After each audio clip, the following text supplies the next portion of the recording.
목사님 설교 들으러 오셨다가 좀 당황하셨죠? 네, 또 목사님께서 이번 주에 제가 전주에 있는 걸 또 어여삐 여기사 네, 강단을 허락해 주셨습니다. 너무 감사합니다. 제가 얼마 전에 코로나 확진을 받고 네, 한 주를 쉬었습니다. 어, 코로나로 인해서 코로나 확진을 받게 되면 일주일 감금 생활을 해야 되잖아요. 저는 격리라기보다는 거의 감금이더라고요. 어, 그 일주일을 보내면서 제가 참 하나님께 감사하고 감격했던 게 뭐냐면 내가 죄로 인하여서 어, 그런 감금과 그 격리 속에 있었던 거죠. 뭐냐면 어, 코로나가 나를 가두어 놓은 것처럼 이 죄가 나를 가두어 놓고 하나님 앞에 나아가지 못하게 만들었고 하나님의 자녀로 설 수 없게 만든 것과 좀 이렇게 비유되면서 제게 다가오더라고요. 특히 또 우리가 지금 이제 고난 주간을 보내고 있고 부활절을 맞이하기 전에 그러한 시간을 경험하다 보니까 좀 더 그렇게 다가왔던 것 같아요. 일주일이라는 시간을 격리하면서 보내는데 정말 기다려지는 시간이 언제냐 하면 바로 격리가 해제되는 순간이었습니다. 그 시간만을 기다리는 거죠. 네? 별로 할 일 없어도 격리가 풀리는 그 24시에 내가 꼭 밖을 나가겠다. 그렇게 다짐하면서 시간을 보내는데 이제 그 시간이 온 겁니다. 격리가 해제되는 시간이 온 거죠.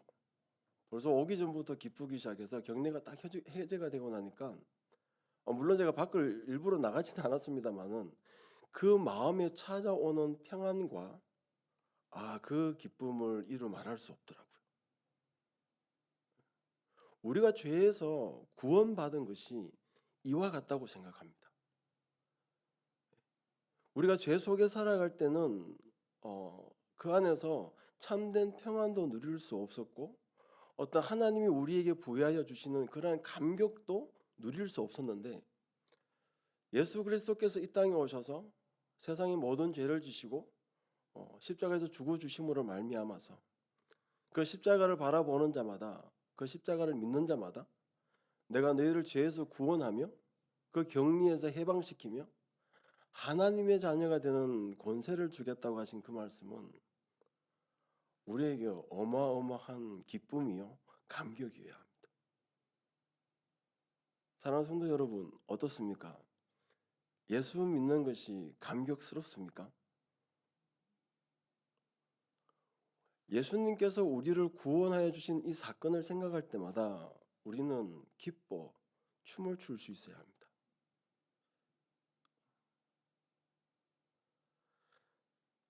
분명 구원은 우리에게 감격이요 기쁨의 사건입니다. 아니 우리가 예수 그리스도를 말미암아 죄 사함을 받고 구원을 경험하는 그 순간에 우리는 아마 감격했을 것입니다. 그런데 보통 모든 성도들이 인정하는 것이 무엇이냐면 구원을 딱 받았을 때는 너무 기뻐요. 너무 즐겁고 행복했어요. 근데 하나님을 믿으며 살아가는 삶이 만만하지가 않습니다. 이게 호락호락하지가 않아요. 그러니까 구원의 예수 그리스도를 말미암아 받은 이 구원은 너무나 감격스럽고 기쁜 것인데 예수 그리스도를 믿는 믿음으로써 하나님의 백성답게 살아가는 것, 하나님 말씀에 순종하며 살아가는 것은 그렇게 우리에게 감격스럽거나 기쁨이 아닐 때가 많다는 것입니다. 분명 성경은 우리에게 하나님 말씀을 따르고 하나님 말씀에 순종하며 살아가는 것이 기쁨이요 우리에게 즐거움이라고 이야기합니다. 하나님의 말씀을 따라 살아가게 될 때에 이 말씀이 우리 인생을 기쁨으로 인도하며 우리를 안식으로 인도한다라고 말씀하고 있지만 그러나 우리 인생에서 믿음의 여정을 걸어가는 우리 인생에서 경험하는 것들은 다 그런 것은 아니더라라는 것입니다. 인정하십니까? 하나님께서 이스라엘 백성들을 구원하여 내셨습니다.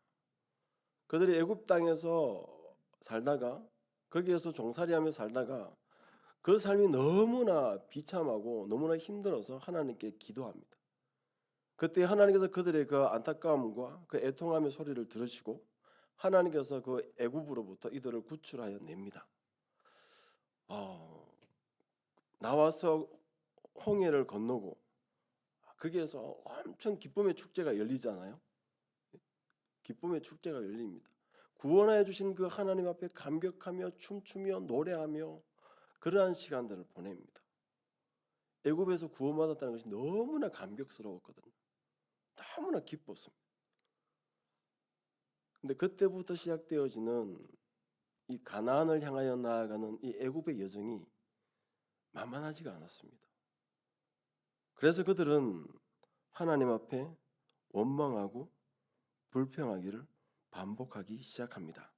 오늘 우리가 읽었던 이 본문 말씀도 그 중에 하나입니다. 4절과 5절 말씀 보면 이렇게 기록하고 있습니다. 백성이 호르산에서 출발하여 홍해 길을 따라 에돔 땅을 우회하려 하였다가 길로 말미암아 백성의 마음이 상하니라. 백성이 하나님과 모세를 향하여 원망하되 어찌하여 우리를 애굽에서 인도해내어 이 광야에서 죽게 하는가? 이곳에는 먹을 것도 없고 물도 없고 우리 마음이 이 하찮은 음식을 싫어하노라라고 이야기합니다. 첫 번째 이들이 마음이 상한 것은 길 때문이었습니다. 애굽에서 구원하여 나온 것은 좋았는데 하나님께서 인도하시는 그 길이 마음에 들지 않았습니다. 특히 오늘 본문에 등장하는 이 에돔 땅을 우회하려 하는 이 길은 사실 이스라엘 백성들이 볼 때 좋은 선택의 길이 아니었습니다. 원래 처음에는 이 애굽 땅을 통과하여 가려고 했는데 이 에돔 백성들이 그것을 허락해 주지 않습니다. 그래서 모세가 하나님께 기도하면서 내놓은 방안이 에돔 땅을 우회하여 돌아가는 것이었습니다. 근데 이 길은 쉬이 갈 수 있는 길을 일단 빙 돌아가야 하는 어려움이 있었습니다. 그리고 그 길은 산지였고 메마르며 거친 땅이었습니다. 그리고 물론 사람이 살지 않는 땅이었습니다. 별로 가고 싶은 길이 아니었어요. 너무나 그냥 생각하고 보기만 해도 저 길에 들어서는 순간 힘들겠다라는 게 느껴질 만큼 그렇게 어려운 땅이었습니다. 그래서 그들은 하나님과 모세가 인도하는 그 길이 마음에 들지 않아서 원망하고 불평을 합니다. 우리가 예수를 믿으면서 살아가는 우리의 삶도 동일하다라고 생각을 합니다. 분명 하나님을 믿지 않았다면 겪지 않아도 될 고통들이 있을 것입니다. 내가 하나님을 지금 믿고 있기 때문에 내가 하나님 말씀에 순종하려 하다 보니까 겪게 되는 고통들이 있습니다. 우리의 믿음이 좋고 신앙이 견고할 때는 그 모든 것들을 그냥 받아들일 수 있는데 우리의 믿음이 연약하여지고 좀 그 시간들이 길어지게 되면 우리도 모르게 우리 속에서 불평과 원망이 나올 수 있다는 것입니다. 다시 한번 묻고 싶습니다. 사랑하는 성도 여러분, 하나님을 믿으며 하나님 말씀에 따라 살아가는 것이 기쁘고 즐겁습니까? 아니면 혹 지금 하나님 말씀대로 사는 것, 예수 믿으며 사는 것, 그것이 너무나 힘들고 어려워서 혹 원망하며 불평하고 있지는 않습니까?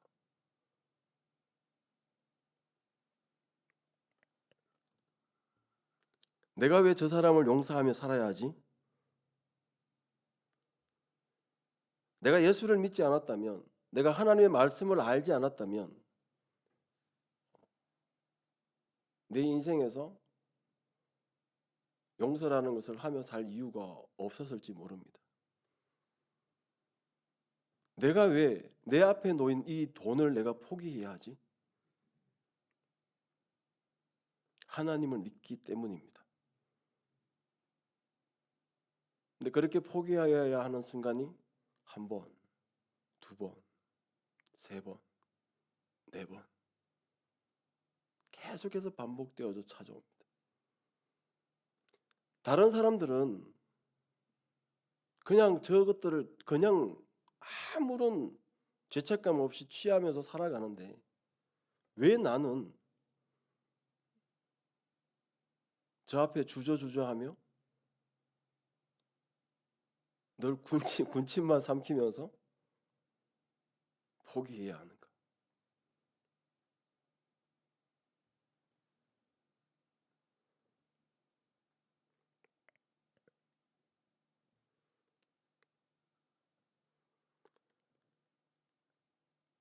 하나님을 잘 믿으면 하나님께서 분명 우리에게 은혜를 베푸시고 복으로 역사하여 주신다고 말씀하셨는데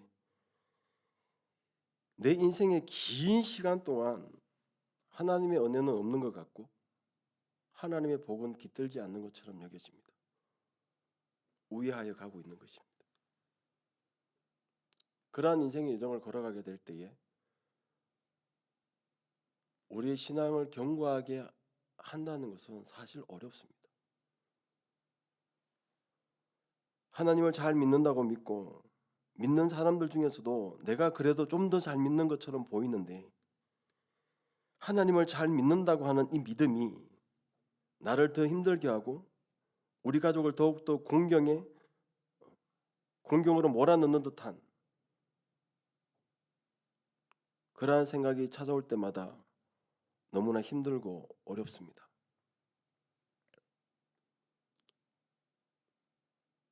정말 때로는 할 수만 있다면 하나님을 부인하고 예수를 안 믿고 싶을 그런 지경에 놓을 수도 있을지 모르겠습니다. 지금까지 제가 말씀드리는 것은 정말 하나님 앞에서 하나님의 길을 따르고 하나님 뜻대로 살아가려고 노력하는 믿음의 사람들에 관한 것입니다. 물론 이것도 취하고 저것도 취하면서 살아간다고 한다면 우리 인생에 이러한 갈등들은 찾아오지 않을 수도 있습니다.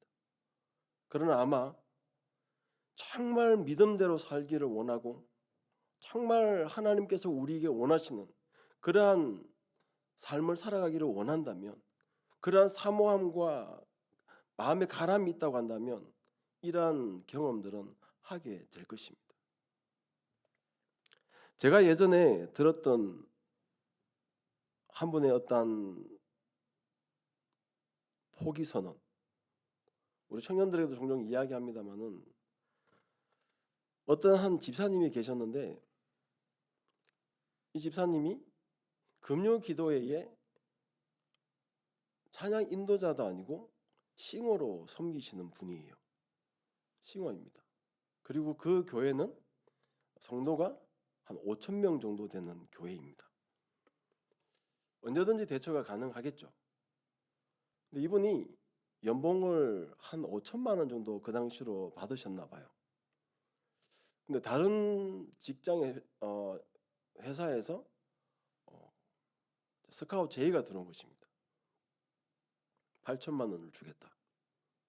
연봉 8천을 줄 테니까 우리 회사로 옮겨달라. 근데 조건이 뭐냐면 그 회사를 옮겨서 가면 조건이 뭐냐면 이 금요 기도회에 싱어로 섬길 수 없는 거예요. 주일도 지킬 수 있습니다. 이분이 고민을 하고 기도를 하고 하다가 물론 가족들과 의논을 했겠죠.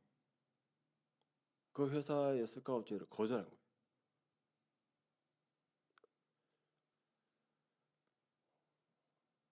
아마 지금 이 이야기를 들을 때 우리에게 여러 가지 생각이 들 거라고 생각합니다. 꼭 금요 기도의 싱어로만 섬길 수 있나? 다른 많은 일들도 섬길 일이 얼마나 많은데? 라고 생각할 수 있습니다. 근데 그 집사님이 한 이야기가 감동적이에요. 내가 여기에서 싱어를 포기하고 내가 돈을 선택하게 되면 내 인생에서 이게 끊임없이 반복될 것 같다. 내게 이러한 유혹이 찾아오고 이러한 상황이 찾아올 때마다 교회에서 섬기는 일, 하나님께서 내게 주신 도전, 비전들을 내가 포기해야 될 것 같다. 그래서 시작이지만 쉽지 않다. 그리고는 그 직장을 포기했어요. 내가 3천만 원을 덜 즐기며 살더라도 내가 금요기도의 싱어로서 섬기면서 하나님 앞에 조금 더 쓰임받고 조금 더 헌신하는 것이 유익하다라고 결정을 내렸던 집사님의 이야기를 들은 적이 있습니다. 여러분, 바보 같습니까? 아니면 대단한 것 같습니까?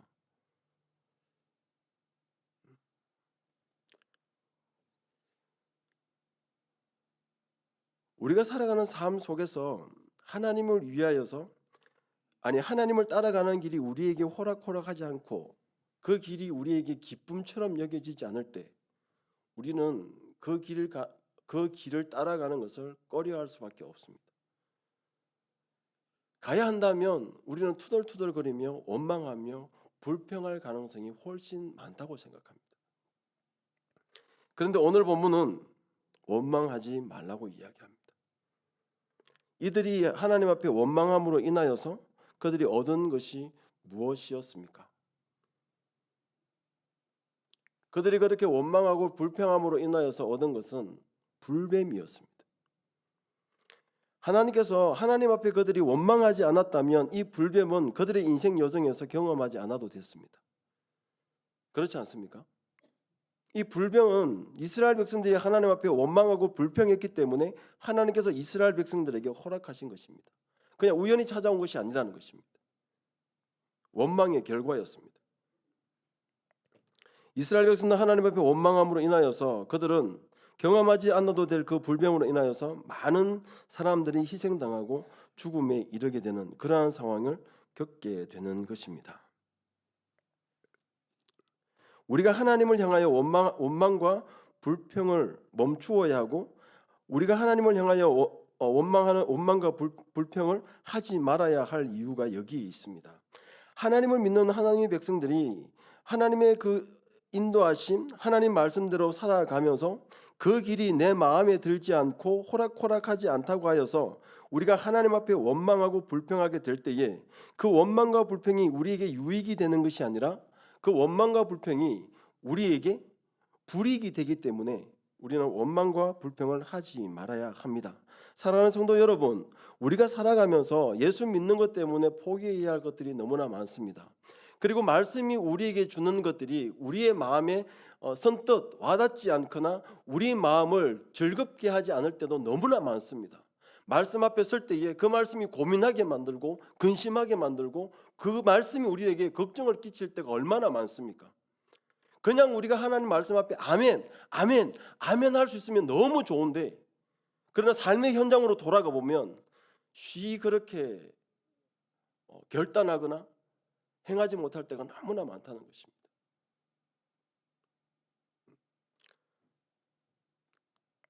그러나 우리는 하나님 앞에 원망하지 말아야 합니다.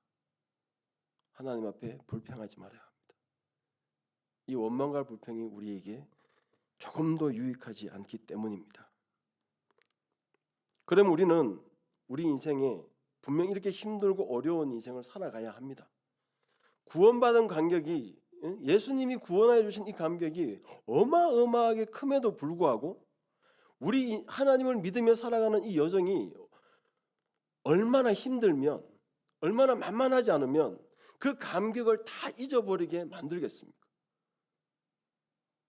그렇다면 우리는 하나님께서 우리를 구원하여 주신 그 감격과 그 기쁨을 상실하지 않은 채 이 길에 원망하지 아니하고 불평하지 아니하고 우리 인생을 잘 즐겁고 기쁘게 살아갈 수 있는 방법은 뭘까요? 과연 없는 것입니까? 초대교회 성도들의 모습을 보면 그렇지는 않은 것 같습니다. 그들은 우리보다 더 힘들고 어려운 상황 속에서 그리스도를 믿었습니다. 그리스도를 믿는다는 것은 죽음을 결단해야 하는 그런 상황 가운데 초대교회 성도들이 있었습니다. 그럼에도 불구하고 그들은 그 신앙을 포기하지 않았거든요. 하나님 앞에 원망하거나 불평하며 그렇게 살아가지 않았다는 것입니다. 오히려 그리스도를 위하여 자신의 생명을 내어놓는 것, 그리스도를 믿다가 죽는 것을 기뻐하며 즐거워하는 그러한 삶들을 살아갔던 믿음의 선진들을 우리는 성경 속에서 볼 수 있습니다. 그렇다면 그들은 왜 이렇게 만만하지 아니하고 호락호락하지 않은 이 신앙의 여정을 그 기쁨과 감격으로 살아갈 수 있었는가? 그것은 길을 바라보지 아니하고 하나님을 바라볼 때 가능합니다. 이스라엘 백성들이 왜 하나님 앞에 원망하고 불평했습니까? 그들에게 놓여진 길을 봤기 때문에 그렇습니다. 만일에 그들이 하나님을 바라보며 나아갔다면 그들은 원망과 불평이 아니라 하나님의 인도하심 안에서 믿음으로서 기뻐하며 즐거워할 수 있을지도 모릅니다. 아니, 기뻐하고 즐거워할 수 없다 할지라도 하나님께서 가나안으로 인도하신다는 그 확신 안에서 그들은 묵묵히 그 길을 걸어갈 수 있었을지도 모릅니다. 사랑하는 성도 여러분, 우리가 살아가는 삶 속에서 우리가 바라봐야 하는 것은 길이 아니라 바로 하나님입니다. 민수기 21장 8절과 9절 말씀에 여호와께서 모세에게 이르시되 불뱀을 만들어 장대 위에 매달아 물린 자마다 그것을 보면 살리라. 모세가 놋뱀을 만들어 장대 위에 다니 뱀에서 물린 자가 놋뱀을 쳐다본 적 모두 살더라라고 말씀하고 있습니다. 하나님께서 세우신 놋뱀들을 바라보게 될 때에 그들이 살 수 있었습니다. 그들이 하나님을 바라보게 될 때에 그들은 모든 원망들을 내려놓고 하나님께서 주시는 그 회복을 경험할 수 있었던 것입니다. 우리는 지금 코로나 시대를 살아가고 있습니다. 이 코로나가 등장하면서 많은 교회들과 많은 목회자들이 내어놓은 것이 우리의 예배가 무너졌기 때문에 우리의 예배를 회복해야 한다라고 이야기했습니다. 코로나를 통하여서 우리가 바라볼 것은 코로나가 아니라 하나님이라는 의미입니다. 그래서 우리가 대면으로서 모여서 예배할 수 없기 때문에 이 코로나 시대를 통하여서 어떠한 예배가 강조되어졌냐 하면 삶의 예배가 강조되어졌습니다. 무너진 우리의 삶의 예배를 하나님 앞에 회복하고 나아가야 한다라고 코로나 시대에 많은 목사님들이 외치고 선포했습니다. 그렇습니다. 이 말 안에 우리가 답을 찾을 수 있습니다. 우리는 이 코로나로 인하여 힘든 순간들을 살아가고 있습니다. 그리고 소련과 러시아와 우크라이나의 전쟁, 불안하고 불안한 상황 가운데 우리는 살아가고 있습니다. 우리가 이때에 바라봐야 하는 것은 코로나가 아닙니다. 그리고 전쟁이 아닙니다. 우리가 바라봐야 하는 것은 하나님입니다. 누가 코로나에 걸렸더래, 누가 코로나 때문에 힘들더라 라가 아니라 이 코로나를 허락하여 주신 그 하나님을 바라봐야 합니다. 그리고 우리가 이 안에서 하나님 앞에 회개해야 할 것이 무엇인지를 돌아봐야 할 것입니다. 하나님이 왜 우리에게 코로나를 허락하여 주셨는가? 그냥 자연의 이치대로 달아가는 것이 아니라, 하나님을 믿지 않는 사람들은 그렇게 볼 수 있을지도 몰라요. 그냥 코로나가 우연히 찾아온 것 같고 코로나를 발생시킨 사람들이 원망스러울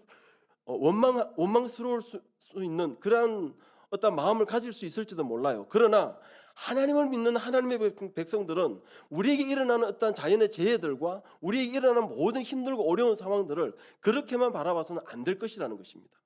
분명 하나님께서 하나님을 믿는 백성들에게 위기를 주시고 불뱀을 주시고 어려운 상황들을 허락하실 때에는 그 안에 하나님의 메시지가 있다는 것을 우리가 기억했으면 좋겠습니다.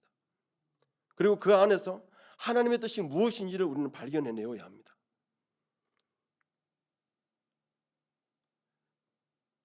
그때에 우리에게 소망이 있는 것입니다. 우리는 세상을 바라보며 살아가는 사람들이 아닙니다.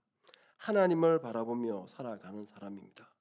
예수 그리스도께서 우리를 구원하여 주시고 하나님께서 천국을 향한 여정을 시작하게 하실 때에 우리에게 주시는 것은 그 안에서 고통과 고난을 맛보며 살아가라는 것이 아니라 우리 인생에서 겪는 모든 상황들과 위기들을 통하여서 하나님이 우리 인생 가운데 어떻게 역사하고 계시는지, 이 모든 여정 속에서 어떻게 하나님께서 우리를 인도하고 계시는지 하나님을 보라는 것입니다.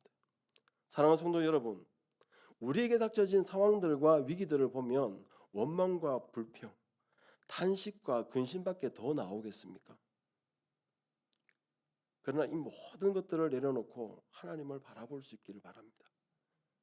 그리고 그 상황 속에서 우리를 구원하신, 우리를 자녀 삼으신 하나님께서 어떻게 역사하시는지, 어떻게 우리 인생을 만들어 가시는지 누릴 수 있기를 간절히 소원합니다. 하나님 바라보면 가능합니다. 분명 하나님은 하나님을 믿는 하나님의 백성들을 절대 버리시지 않습니다. 우리가 회개하며 하나님께 돌아가 그분을 주목하고 바라볼 때에 하나님께서 우리가 지금 겪는 환난과 위기 속에 노뱀을 세우시고 역사하실 줄 믿습니다. 우리 모든 성도들이 하나님의 위대하심을 삶 속에서 경험하면서 살아갈 수 있기를 간절히 소원합니다.